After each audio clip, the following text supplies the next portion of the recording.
गुरु है कौन? गुरु का वास्तविक अधिकारी, गुरु रूपी जो एक पदवी है, उस पदवी को धारण करने का अधिकारी कौन है?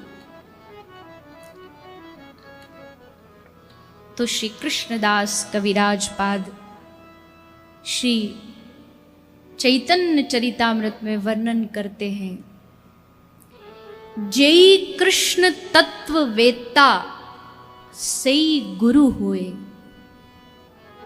इसी एक शब्द में जितने भी प्रश्न हैं हमारे दिमाग के, कैसा गुरु, कौन गुरु, कैसा होना चाहिए, क्या होना चाहिए, ये सारे प्रश्नों का उत्तर एक शब्द में लाके रख दिया, जय कृष्ण तत्वेत्ता। ये जो शब्द है बड़ा ध्यान देने योग्य है।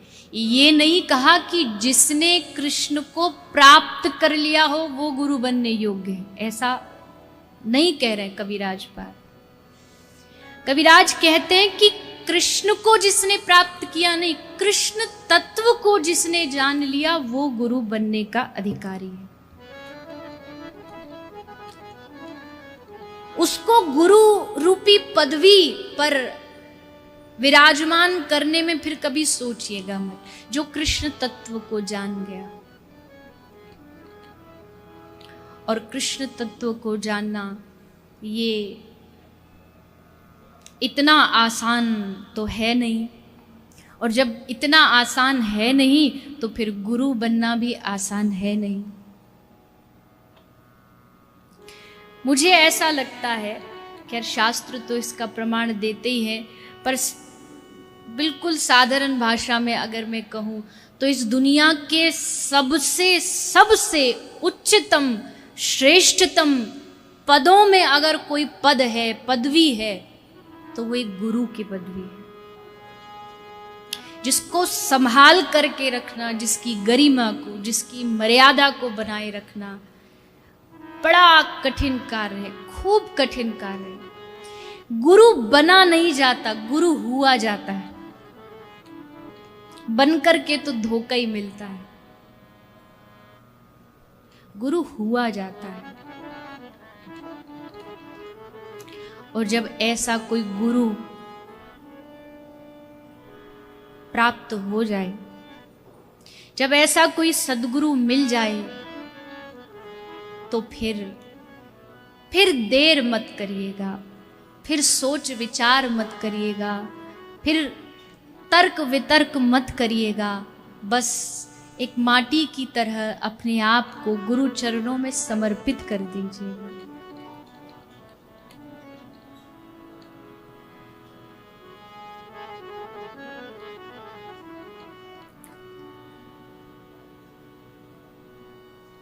भाग्यशाली होते हैं वो लोग जिनके गुरु उन पर राजी हो जाएं, जिनके गुरु उन पर एक बार प्रेम भरी निगाह से बस देख लें।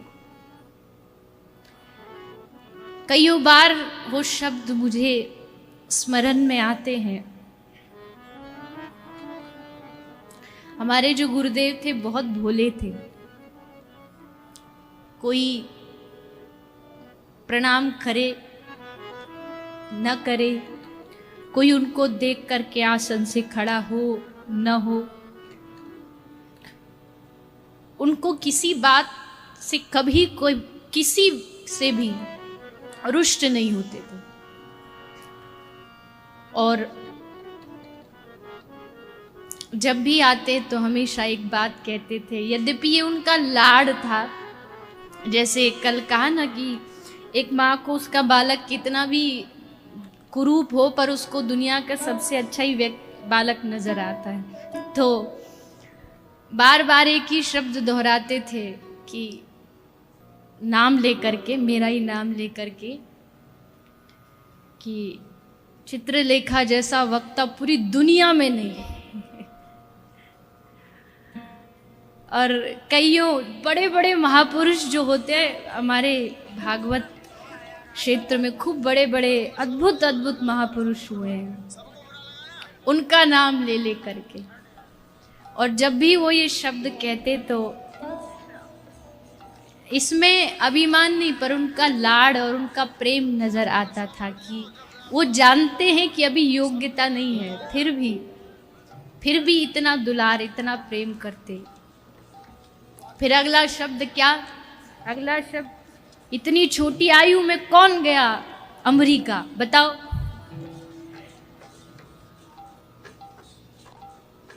इतना लाड़, इतना लाड़, इतना दुलार गुरु से प्राप्त हो जाना, ये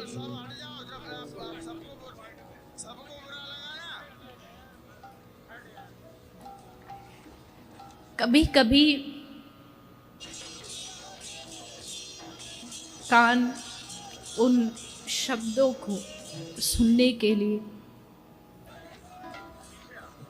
तरसते हैं कि कोई वही दुलार, वही लाड़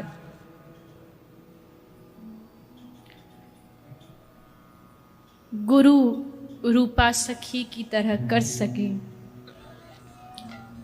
जो मार्ग दिखा सके कि चलो इस ओर, मेरे पीछे पीछे। यद्यपि गुरु न कभी जाते हैं न कभी आते हैं, गुरु तत्व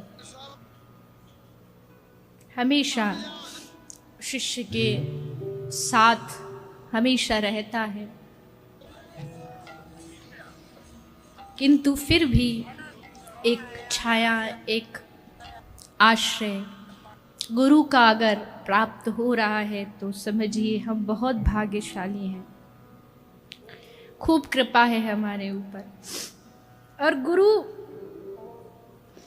केवल इसी जगत में नहीं, ये जगत का तो बहुत छोटा रिश्ता होता है गुरु और शिष्य का। जगत जिसको देखता है वो बहुत छोटा सा संबंध है। वास्तविक संबंध जो होता है गुरु और शिष्य का, वो होता है प्रभु की जो नित्य लीला होती है। उस लीला में जब गुरु सखी रूप में हमको अपने अनुगत लेकर के उस लीला चिंतन में, उस रस में डुबाते हैं, कहते हैं कितनी कितनी श्री विलाप कुसुमांजलि, जिसमें श्री रघुनाथ दास गोस्वामी पाद मंजरी रूप में आरंभ में अपने गुरु की वंदना करते हैं, तो वहाँ क्या आरंभ क्या हुआ? वो ऐसे ही आरंभ हुआ कि राधा कुंड के तट पर वो मूर्छित पड़े हैं, भान नहीं है, कुंड पर पड़े पड़े पड़े पड़े अंदर से जो नित्य लीला है उस चिंतन में चले गए, और मानो गुरु उनको पुकार करके, गुरु रूपा सखी आवाज दे रही हो, तू कहाँ है?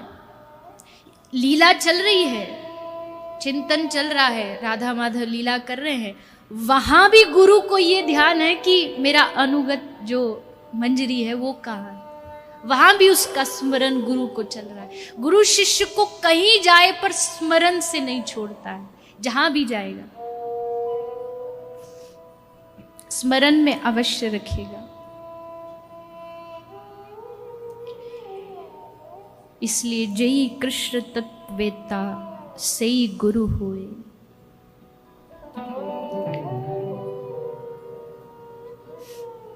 पर आवश्यक है गुरु वाक्य पर भरोसा। यही नहीं हो पाता, बस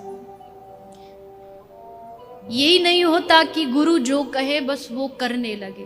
उसमें भी अपनी बुद्धि, अपना तर्क, अपना मन घुसा देते हैं। नहीं नहीं, आपने गलत कहा, ऐसे नहीं, ऐसा होना चाहिए। धन्य होते हैं वो शिष्य जो बिना प्रश्न किए अपने गुरु की हर वाक्य को जीवन में धारण कर लेते हैं। उनकी चरण रज मस्तक पर लगाने के योग्य है, क्योंकि ऐसे साधकों पर हो ही नहीं सकता कि प्रभु कभी अप्रसन्न हो जाए, जो अपने गुरु की हर वाक्य का पालन करता हो।